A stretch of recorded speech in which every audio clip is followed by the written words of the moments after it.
이번 선교는 태어나서 처음 가봤고 저기 아메리칸 인디언스를 처음 봤는데 짧았지만 너무 소중한 경험을 한 것 같습니다.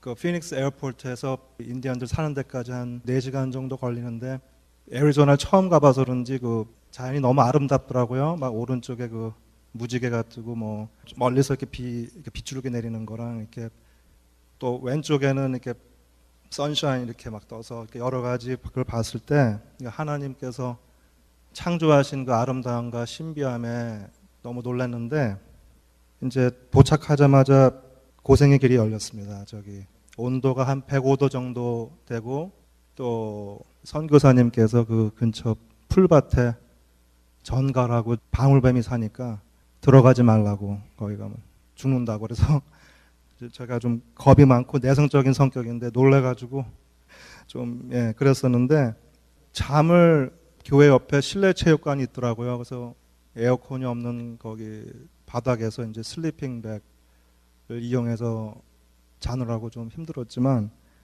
본격적으로 이제 VBS 시작하면서 아이들을 픽업하고 드랍하는 게 제 일이었고 이제 나무 심기 또 새로 지어진 선교센터 바닥에 이제 그 타일 그 중간에 이렇게 피니싱 잡하는 게 제 잡이었는데 그 중에 저는 제일 기억에 남은 게 그 아이들을 픽업하고 드랍업 하면서 그 아이들 사는 곳을 보고 너무 충격을 받았어요.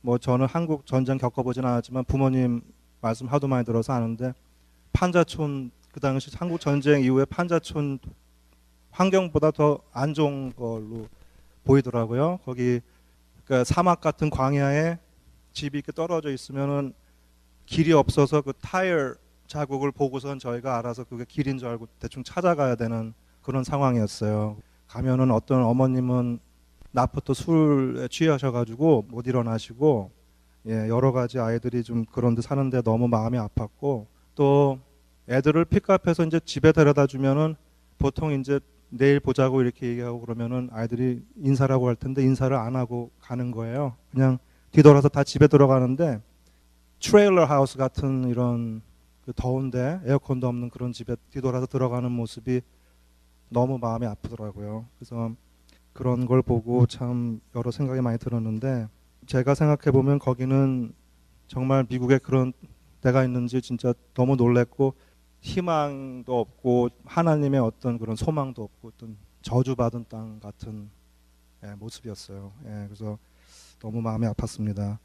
그래서 이제 마지막 날 그 마을 잔치를 해서 저희가 저녁 대접을 하고 이제 헤어지는데 그 중에 한 아이가 저기 좀 모자 쓰고 있는 아이 여자인데 저희 아들하고 좀 옆에 있는 사진이거든요. 근데 그 아이가 저희 아들하고 정이 많이 들었는지 이제 헤어지는데 안 헤어지려고 그래서 하도 울어가지고 겨우겨우 이렇게 헤어졌는데 이제 바깥에 나가서 이제 이렇게 뒤돌아가서 울면서 뛰어가는데 이제 유스 그룹에 이성민 군하고 변승민 군하고 저하고 저희 아들하고 그냥 멍하니 서 있었어요. 너무 그 상황이 아이들이 불쌍하더라고요. 그래서 그런 걸 보고 그냥 짧게 일주일 거기 왔다 저는 시카고 도로 왔지만은 그 아이들이 저는 마음속에 계속 이렇게 여운으로 계속 남아 있더라고요. 시간이 갈수록 물론 현실 속에 살다 보면 그런 세상에 불쌍하고 힘든 사람들을 있게 마련이고 저희 인간의 모습은 항상 더 출세하고 잘 나가는 사람들을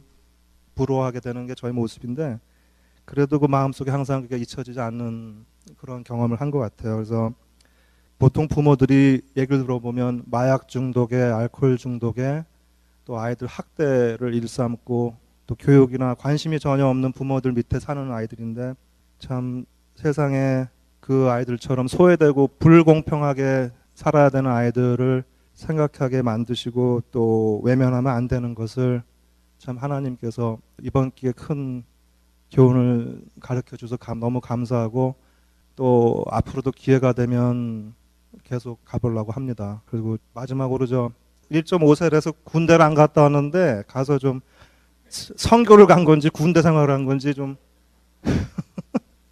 좀 그런 경험을 해서 아무튼 너무 좋았습니다. 감사합니다.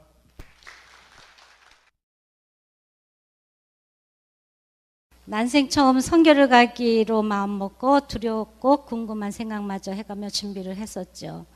다른 분들과 달리 남편과 함께라면 무엇이 어렵겠나 싶어 선뜻 나섰어요. 그리고 토요일 날 새벽 예배를 끝나고 환영식을 하는데 손을 흔들어주고 가는데 과연 선교는 떠나고 봐야 되겠구나. 참 기분이 좋게 떠났습니다. 너무 울싸하면서 떠났어요. 그리고 이제 피닉스 그 공항에 내려서 남자분들은 렌트카를 하러 가신 그 중에 우리는 짐을 찾아가지고 공항 대합실에서 이제 기다리면서 있었는데 유스 학생들이 통기타를 치면서 거기서 찬송가를 부르고 힘차게 그러는데 오고 가는 분들이 너무 신기해가지고 잘 이렇게 쳐다보시고 같이 찬양도 부르시고 그런데 우리가 과연 선교를 왔구나 하는 그런 기분으로 도착했습니다. 그리고 이제 거기서 렌트카를 빌려서 세 대를 빌려가지고 남자분들이 이제 나누어서 세 팀으로 한국마켓 또 월마트, 샘스 그런 데로 가서 이제 학용품을 사시고 그로서리를 잔뜩 봐서 실을 데가 없을 정도로 잔뜩 싣고서 이제 향했어요. 거기는 이제 플래그스텝이라는 거기 그 오아시스가 있어서 거기까지 한 2시간 반 달려가 가지고 선교사님을 만나서 저녁을 먹었습니다. 그리고 저녁을 먹고 다시 출발해서 40분을 달려서 도착했는데요. 어둑어둑해질 때 그곳에 도착했을 때 우리는 사막에 이렇게 길가에 우뚝 솟아있는 교회가 너무 낯설었죠. 저는 생각하기에 선교지라 하면은 무슨 산속으로도 막 이렇게 가고 그런 데인 줄 알았는데 그렇지 않고 사막 길가에 그냥 우뚝 솟아있는 그런 교회였어요. 그래서 가져간 짐을 다 풀고 냉장고에 그로스리도 정리하고 놨는데 저희가 잘 곳이 없었어요. 그래서 어서 자나고 두리번거렸는데 우리는 그 바닥에서 잤어야 했어요. 그래서 이제 목사님께서 멕시코보다 더 악한 그런 조건이군요 하면서 말씀을 하셔서 저는 우리가 호강하러 왔나요 하는 그 속으로 그렇게 얘기를 하면서 이제 그날 슬리핑백을 하나씩 받아서 이제 잤죠. 근데 덥고 거기 안에는 팬이 큰 게 하나 있는데 큰 거 하나만 윙윙거리고 돌아서 얘기도 잘 안 들릴 정도로 이렇게 윙윙거리고 이렇게 녹달만한 벌러지가 까만 게 막 겨다니고 그랬어요. 근데 처음에는 너무 힘들고 이런 데서 이제 고생이 되나 보다 하고 이제 했었죠. 그리고 이제 하룻밤 자고 난 다음에 그 이튿날 아침에 예배를 드렸는데 짜임새 있고 세련된 예배가 아닌 인디언 말과 영어로 하는 예배가 아주 졸려웠어요. 저는 그런데 나름대로 이 사막 한가운데서 하나님을 찬양하고 예배 올린다는 것이 의미가 다르게 느껴졌답니다. 설교는 서툴게 들렸지만 존경스러웠지요. 마약과 술이 난무하다는 그곳에 복음을 전할 수 있다는 게 큰 용기였던 것 같아요. 하나님의 백이었겠죠. 예. 인디언들과 함께 아침에 만들어 놓은 샌드위치와 수박을 먹고 우리는 세 팀으로 나누어 노방전도를 나섰어요. 한국의 1960년도를 연상케 하는 풍경이랄까요? 항무지 위에 여기저기 서 있는 집들은 문 두드리기가 겁이 날 정도였죠. 문을 두드리면 이상한 사람이나 유난히 개가 많아 개가 덤빌까 봐 걱정했었어요. 그러나 한 집, 두 집 두드리다 보니 두려움은 사라지고 집안이 보고 싶었어요. 간혹 문을 크게 여는 집은 안을 흘끗 들여다보았죠. 더운 탓인지 불도 안 켜고 대낮인데 어둡게 지냈어요. 술을 하고 마약을 하는 것은 못 보았지만 하루하루 희망 없이 사는 모습 같았지요.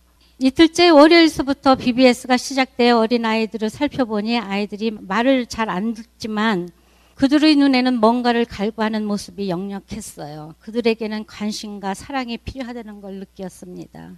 그래서 도네이션 해주신 이어링과 티셔츠 우리가 준비해간 학용품을 줄 때 주고 다시 와서 달라면 또 모른 척하고 또 집어주고 마지막 날 음식 대접할 때도 2번씩 가져가면 또 차에 갔다가 두고서 다시 오는 사람도 있더라고요. 음식을 더 가져가고 싶어서 그래서 모른 척하고 또 주고 그랬어요. 그래서 아주 우리가 적지 않은 음식을 마련했는데도 그 음식이 다 달아났어요. 비포장도로를 30분 이상 달려가 어느 개인 집에 4그루 사과를 나무를 심고 선교사님이 하시는 말씀, 4그루 중 1그루만 살아도 성공이라고 하시더라고요. 그 정도로 땅이 메마르고 비도 안 오고 아주 악한 상황이었는데 우리는 열심히 싣고 파고 또 갖고 간 흙을 주고 줄 물이 없어서 물도 못 주고 그냥 흙으로 덮고 여러 번 덮고 그래가지고 심어놓고 또 목사님 인도하래 기도도 열심히 드렸답니다. 그리고 홍 권사님 너무나 아침, 점심, 저녁으로 15명의 음식과 또 거기에 40~50명 되는 BBS 학생들을 먹일 것을 메뉴를 짜시느라고 참 수고 많이 하셨고요. 그리고 3분의 남자분들 누구신지 아시죠? 아이들을 실어 오시고 데려다 주시고 또 말 안 듣는 아이들이 오다가 말고 또 집에 가자고 그러고 또 데려러 간 아이들도 안 온다고 그러고 허탕치고 오시고 그런 일도 번복을 하셔 가시면서 참 애들 많이 쓰시고 또 나무 심고 또 지붕에 올라가서 또 지붕 그 높은 데 올라가서 그 지붕 가르시고 저기 선교센터를 새로 지으셨더라고요. 거기에서 이제 타일도 해주시고 그래서 아주 수고들 많이 하셨고요. 유수를 지도해서 하신 박선민 전도사님 참 말도 안 듣는 그 아이들 다행히도 우리 유수 애들이 너무나 말을 잘 듣고 박선민 전도사님이 하라는 대로 참 말을 잘 듣더라고요. 그리고 그 아이들을 이렇게 한 사람 한 사람 안아주고 아이들끼리 이렇게 어깨동무도 하고 막 노래도 하고 그러는 모습이요. 우리 학생들 너무나 천사 같았어요. 다음에 선교 갈 때는 이 젊으신 어머니들을 꼭 보내세요. 한 번씩 그 경험을 해보시는 것이 학생들이 평생 그 갈 것 같아요. 저희는 다른 사람이 아니고 남편이랑 같이 가서 그런지 할 얘기가 더 많아졌어요. 갔다 와가지고 에브리데이 선교 얘기 안 한 적이 없어요. 일주일 동안. 모든 것을 감사하면서 살게 되더라고요. 그리고 그 감사하는 감도가 더 높아지고 더 짙어지더라고요. 그래서 꼭 여러분들도 한번 가시고 경험해 보시길 바랍니다. 우리 목사님 물당번 하시느라고 무척 수고하셨죠. 물 사다 날르신 것만 해도 아마 몇십 갤런은 될 거예요.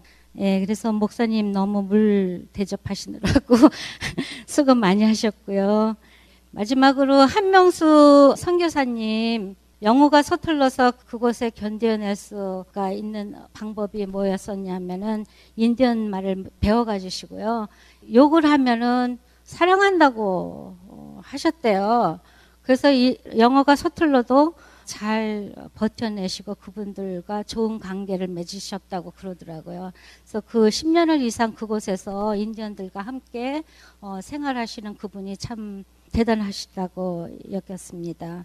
선교사님의 그 간증 속에 두드려라 그러면 열릴 것이요 진정으로 기도하면 들으신다고 그 선교사님의 간증과 조언이 가슴에 머물러 아름다운 소망이 되었습니다.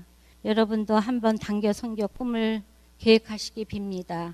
단기 선교를 위해 금식하고 기도하고 수고하신 여러분, 헌금해 주신 여러분들 모두께 감사드립니다. 감사합니다.